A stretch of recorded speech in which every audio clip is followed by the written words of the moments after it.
Let's make Zhaa Ji Gei, Cantonese crispy fried chicken with an air fryer. This dish is what we refer to as Kung Fu Choi. It's a dish that requires a huge investment of time and the skills of a master. It's all about succulent meat and crispy skin. I've Kung Fu'd the heck out of this dish so that you can easily cook it at home. And to save unnecessary calories, my version only needs an air fryer. Now blow the dust off your air fryer and let's get cooking. First, mix some salt, ginger powder, and white pepper. Sprinkle the salt all over the chicken and in the cavity. Massage that in like it competed in the CrossFit games. This helps flavor the chicken, but also dries out the skin. Because the drier the skin, the crispier it'll get. Let it sit at room temperature for 30 to 60 minutes. Now the chicken needs a jacuzzi. I'm gonna use garlic, ginger, and concentrated chicken broth to create a broth to scald the skin. Make sure you use a concentrated chicken broth with no MSG, no hormones, and no preservatives. Bring the broth to a boil and put the chicken on a rack. Then start ladling the boiling broth onto the chicken skin.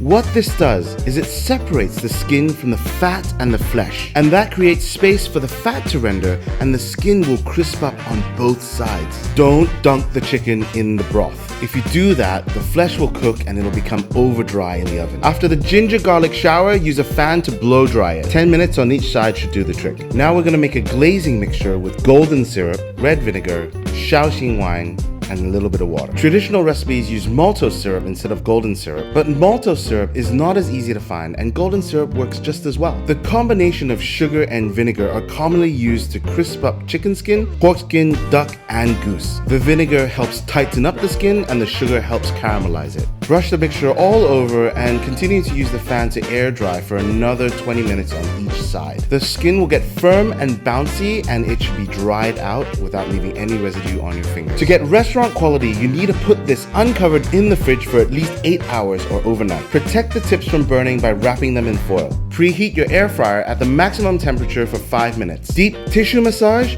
aromatherapy, and cold treatment are done. And now it's time for its sauna. Turn the heat down to 140 degrees centigrade and cook for half an hour.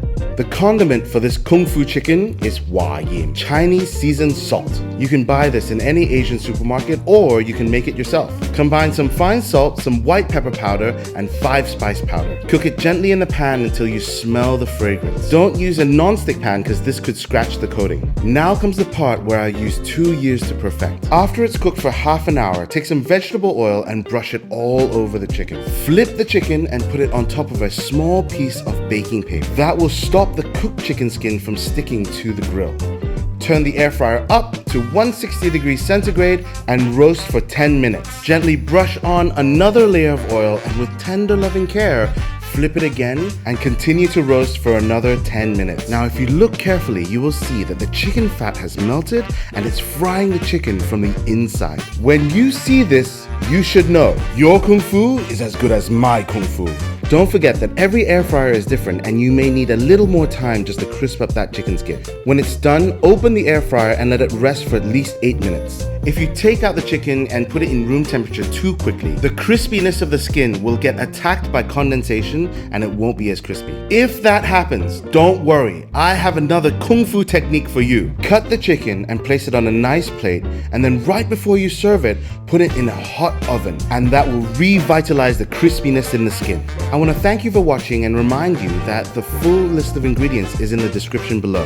I hope you've enjoyed this healthier version of Cantonese crispy fried chicken. If you haven't done it already, please help us by liking this video and subscribing to our channel. And we will continue to provide easy and tasty Asian-inspired and Chinese dishes to make your life yummy. That skin. That skin is so good. Now go make yourself some Cantonese crispy fried chicken with an air fryer.